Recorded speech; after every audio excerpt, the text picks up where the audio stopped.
Hey, this is Bob Flaherty, the electric principal. I'm glad you're here with me, Principal Bob, today. Hey, we're going to cover a few things that might have been missed during your delivery. You may recognize that we're still making a big shift from gas cars to electric, and not everybody's making that shift at the same pace. And a lot of salespeople are really good people, but they really haven't had much experience driving electric cars, and they don't own them. And I'm a firm believer that you don't get to know a product and you don't get to know electric cars until you own them and drive them. That's why sometimes when I watch people's reviews of electric cars, I know they're going to miss a lot. Even if they're experienced with electric cars, it takes a little work and effort to learn all the ins and outs of an electric car. So today, I'm going to show you 7 things your dealer might have missed when they were teaching you about electric cars. So stay tuned. Give me some feedback if there's any of these that you didn't know from your delivery. And more importantly, if you haven't had your delivery yet, make sure you get these things covered because, hey, they're going to help make your EV experience a better experience all around. Knowledge is power, and proper training is required to make this transition from gas guzzlers to electric sipping EVs. If you haven't subscribed to the channel yet, please do so. Please like this video. And hey, if you get a chance to post it somewhere else where people might benefit from it, please do so. So today we're going to talk, first of all, about charging and removing the charger when it's done. So I'm just going to touch the charge button right here. I've got this little 22 beautiful blue ID.4 hooked up to a 22 kilowatt DC fast charger, a slow fast charger, but a fast charger. And right now you can see that we are at 52 miles each hour at 16 kilowatts, coal battery. Got a coal battery here, it's going pretty slowly. I've got it going to 80%. But what I really want to show you right now is what do you do when you want to make sure that you can disconnect the cord from the car? Because sometimes people have problems. And so the number one thing you need to know is if you're charging, if that charger is locked in place, how do I get that off? Because there's a little tiny pin that locks the charger in place so people can't just unplug it willy-nilly at a charger and take your charging spot or some other problem. But it does cause some problems because occasionally your charger is going to get stuck. And so I want to make sure that that doesn't happen to you. There's nothing worse than being at a charger at 10:30 at night and it's 28 degrees out in Loveland, Colorado, and you can't get the charge cord off. That's a pretty frustrating thing, but really it doesn't have to be. It's pretty simple. So the first thing you're going to do is you can either push the stop charging here, or you could push the stop charging on the actual charger itself. Many of them have that. At home, worst comes worst, you can unplug it. Just unplug your charger at home. That'll cut the power off. So let's do that right now. So what I'm going to do here is I'm just going to tell it to stop charging. Click on that. So we told the charger to stop charging. It's done so. And this light is white, and if you see a white light, you could just unplug. It's not going to be a problem. However, let's say there was a problem. Let's say that light was red or flashing or something else that you really don't want to see. Well, then you're just going to take your key fob and you're going to hit that key fob 2 times and it will automatically unplug the charger. Pull the pin, you can unplug it. I always tell people, do it 3 times. And the only reason I do that is because of Dorothy and the Wizard of Oz. You click your heels 3 times and she got to go home. So click your fob 3 times, unlock, that's the button I'm pushing, not lock, unlock 3 times and you'll be able to pull this out. Now let's say that didn't work. Let's say extreme weather conditions, whatever, I still can't get the plug out. Well, then you gotta go to plan B. So folks, I am going to crawl into the back of this car. I lifted up the tailgate, and what I'm going to do is go to the right side here, and you're going to see this little tiny flap right there. That's the one I'm talking about. This is the coup de grace for any charging issue where the charger plug is stuck in the port. So I have now moved my camera so it's right next to the port so you can clearly see it. and what's going on with it. And all you're going to do is open up this little door, just move the flap, and this will open up, and inside you're going to see a little pull cord. Now I'm showing you this because this is to be done only in an emergency. Now I want you to note, this is not a lawnmower starter cord where you yank on it with all your might to get it to move a little pin that's holding your charger in place by about 1/16 of an inch. That's not what you do. You don't need to do that. What you need to do is barely tug it. I mean barely, like a feather. Just pull it slightly, and only do it when you have to. Please don't go out to your car tonight and try this out because this is a little delicate thing, and it should only be used in emergencies. And don't demo it. You don't need to prove it to yourself it works. Trust Principal Bob, it'll work. Hey, now we're inside the car. We've returned, and you'll notice the color's changed. I'm now in a gray car because we sold that blue 22. It went out the door. We've sold the last of the 22s. Now we've got our 23s. And so I ended up having to change cars here. And so now I'm in a gray 23 Pro all-wheel drive, which is nice because we haven't gotten too many of these in, and they are affordable and they're beautiful cars. So now I'm going to go on to number 2 of the list, and that is the auto hold feature. You know, the 21s didn't come with this. The 21s ran like regular cars. What they would do is if you put the car in gear and you took your foot off the brake, that car moves just like every other car. Any car that's got a motor running and is engaged is going to move. So VW, you know, their whole thing was, let's make electric cars like gas cars. And that's worked wonderfully in so many ways, but it didn't work well in this way.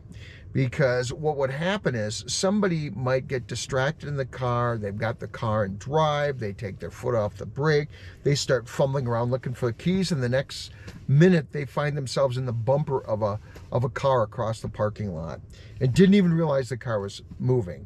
So VW in 22, when they came out with version 3.1, put that feature in. And the way you access that is, if you notice the screen on a VW ID.4, you're going to notice bars on the top and on the side.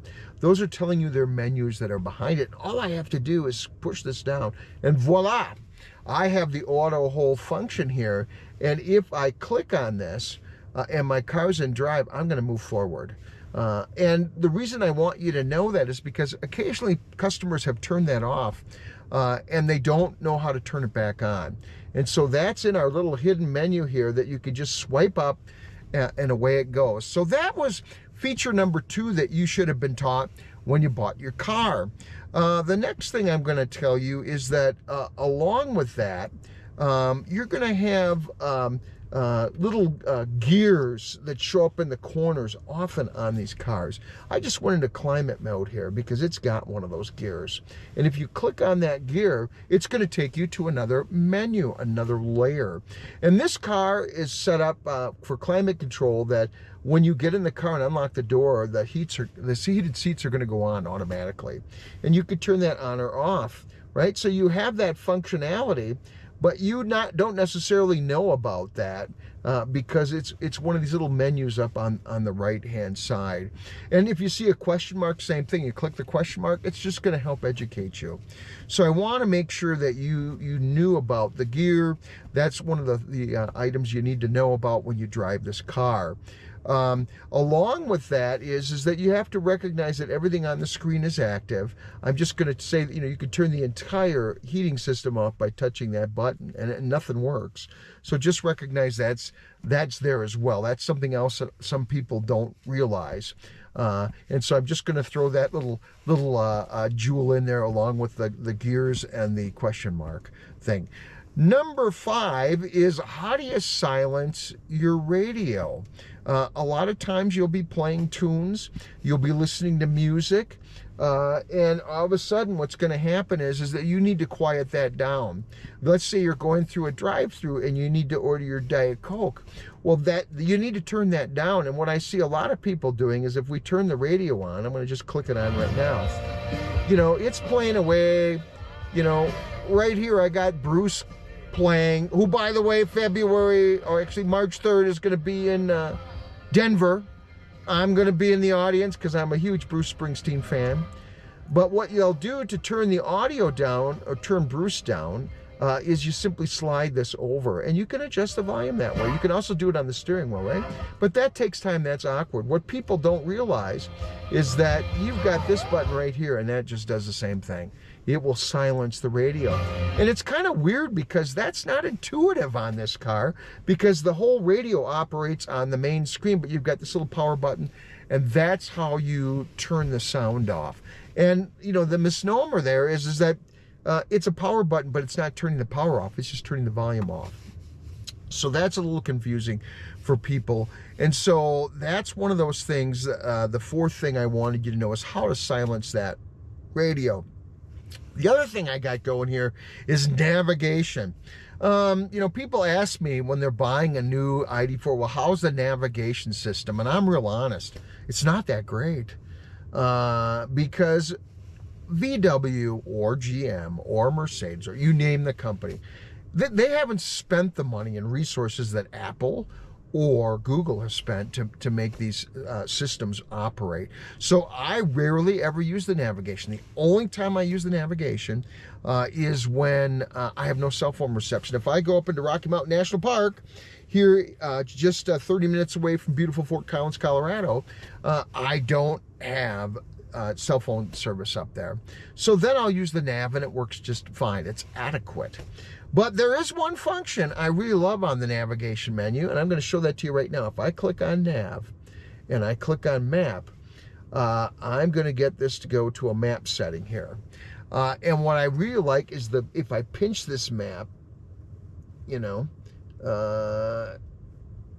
and I close it up. Now, like this, I'm going to get a blob. And this is how it works. And okay, here's my blob. And what's really cool about this is that this is an outline of the range that I have.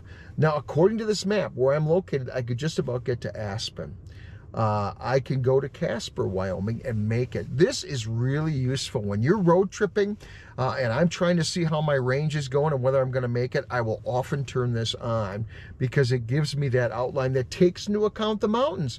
Head west from Denver, folks. You're running in mountains. Your range is going to be less. Head east towards North Platte in Nebraska, and you're going to have a lot more range because you're not dealing with mountains. So this little map is a really useful feature. And so this is number 5 on my list of things because it's a really cool. It's not as well defined as an Audi. Audi, it's really cool. You know, it gives us a nice blue map. It's really detailed. But this does the job for you. All right. The 6th thing that we're going to show you is basically how the central locking system works. Now, a lot of people don't really know that under the vehicle menu, you have got layers and layers of menu. You've got 4 different menus here that help you operate this car and set this car up really for you. Now, today, on this one, I'm just going to roll it here to the 3rd menu because that gets me to central locking. Well, what is that about? Well, it's real simple. When I walk up to the car and I have my key fob in my pocket, if I click on central locking, I can tell it that the key fob is active. I can tell it to unlock the vehicle when it approaches, and I can even select down here, what do I want unlocked? Do I want all doors, single door, vehicle side? What do I want? You could choose those things. Now, I recommend to people single door because if you're in the middle of the evening and it's 11 o'clock at night and you're in a dark space, you just want to unlock your door as you approach it because you don't know who could be on the other side. And if I, to be honest, want to unlock all the doors, I use my key fob. I hit it twice, unlock. You know, I have to take it out of my pocket to do that, but I find that a good way to do it. But here we have one of these menu items that's kind of buried that lets you change that. I'm going to show you a couple other little buried parts as part of my central locking issue, and that is, let's say if I want to go set the tire pressure. Well, that's another thing that oftentimes people come in and their tire pressure symbol is on the front dash. It's like, well, Bob, how do I do that? Well, it's real simple. VW uses a very unique system. They use the speed that the tires rotate to determine if the tires are up to pressure. So let's say your left front tire is low. Well, the tire is going to shrink. It's going to be smaller. It's going to spin faster. And if the ratio that it's spinning is faster than the tire on the right side of the car, well, then it knows you've got an issue. Your tire light goes on, tire pressure light goes on. And so what you're going to do then is go around and check the pressure on all your tires. You should be doing this regularly on your car anyway. People don't do it enough. And once you get it set, then all you have to do is hit the tire, and you're going to see this little icon show up, reset the tire pressure. Well, that's real simple. All I have to do is hit set and click OK. And now my car is reset. The tire pressure is reset. We're ready to go. That's how that functions. It works extremely well. As long as we're here in the neighborhood, I'm also going to show you one more thing on the menu, which is under interior, and that's cockpit. People come in all the time and say, Bob, how do I reset my trip odometer?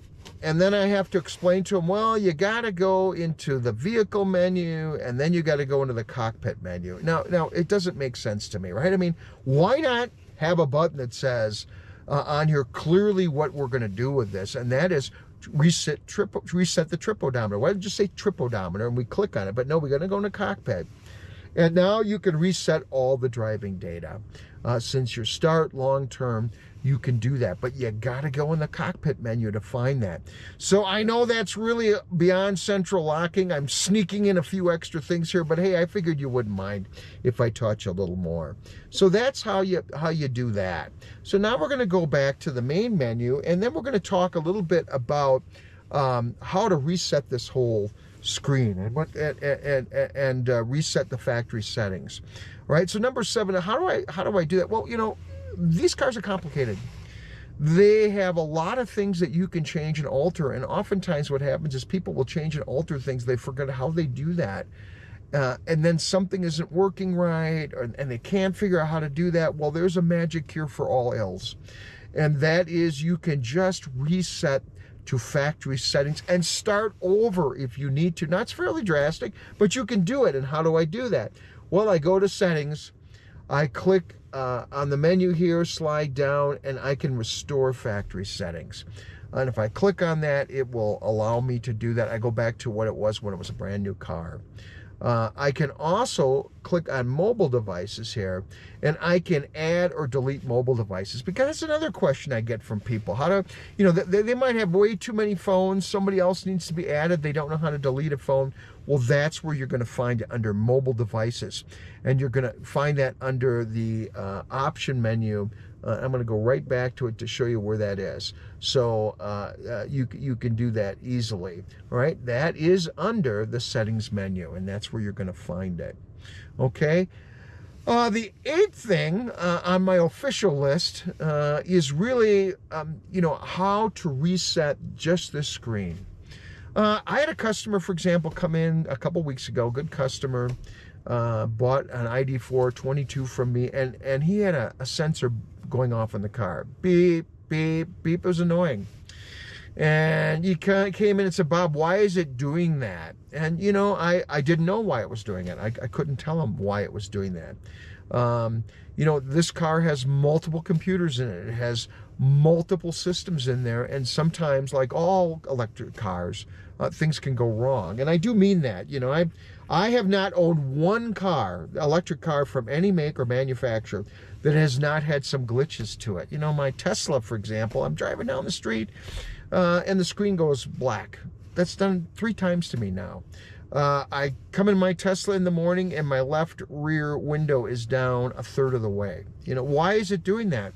Why is there 2 inches of snow sitting in my Tesla? Well, you know, you go online and they're glitches. That's all I can say. But this guy's particular glitch was a little meeping sensor light. So all I said was, I tell you what, let's just reset it. Let's reset the main screen. And on a VW, all you do, and by the way, almost all VWs work this way, is you just simply hold down the power button. And I mean, just keep holding it down. And you're going to let it reset. You know, it takes a few seconds, but the screen is going to go black like it just did. Then I can take my finger off it, and then what's going to happen is it's going to restart that screen. You know, we're going to skip a little video here, so we're not waiting the 10 or 15 more seconds it's going to take. But now we get the welcome to VW, and we're back. And all of a sudden that sensor issue went away. So this is another thing. You know, it's like your computer at home, folks. Once in a while, turn the thing off, power it down, and restart it. What's the first thing any tech tells you about a computer? Well, did you unplug it and then restart it? That's the first thing any tech will tell you with any problem.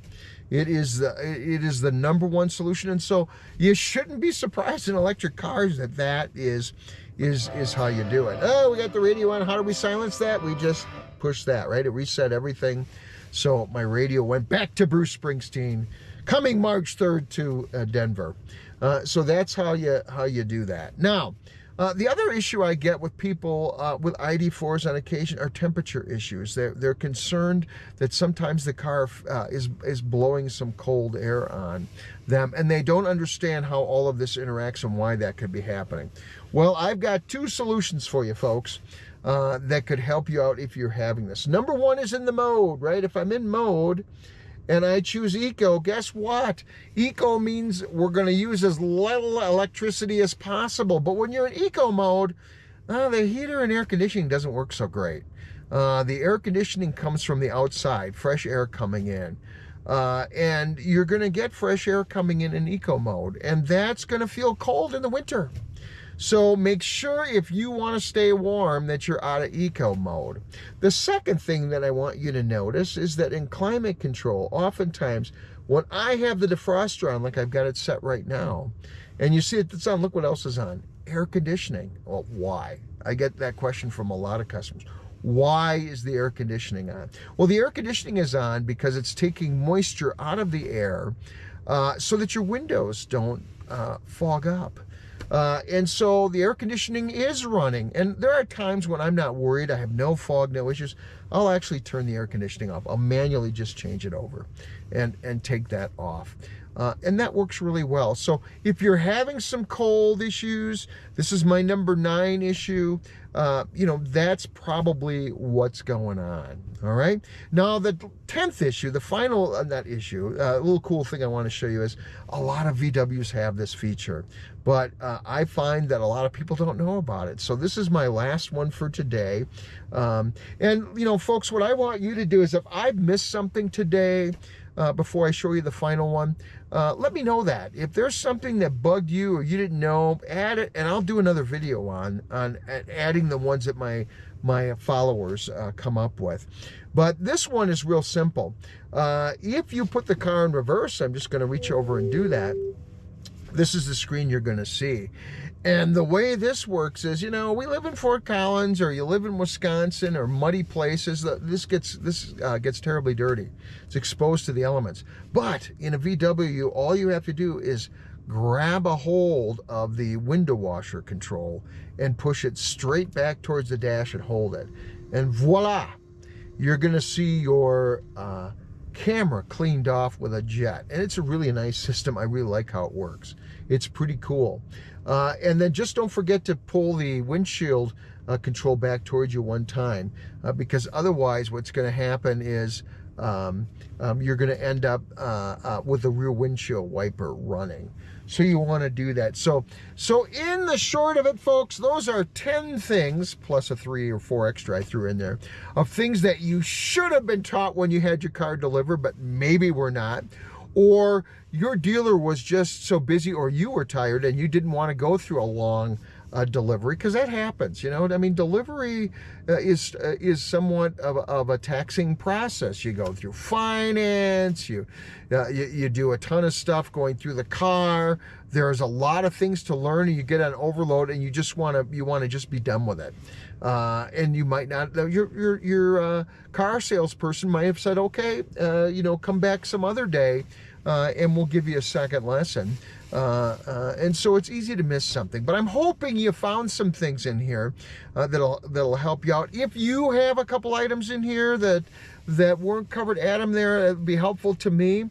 The other thing I want to just say is, you know, the traditional pitch for the station is, if you haven't subscribed, please do so. That really helps me out. Like these videos. I love doing them. And the other thing is, if you have questions, you know, ask questions to underneath the video. And just remember that I might not be able to get to it right away because I have a full-time job selling cars.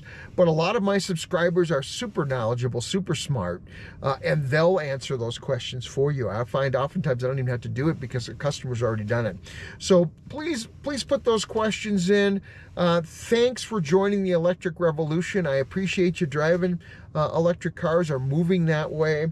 I really think they are better. They are just so much fun. And if they aren't better in your mind, they're absolutely more fun in mine. So thanks again for watching the channel. This is Principal Bob, the electric principal at Ed Carroll VW in Fort Collins, Colorado. We'll see you soon.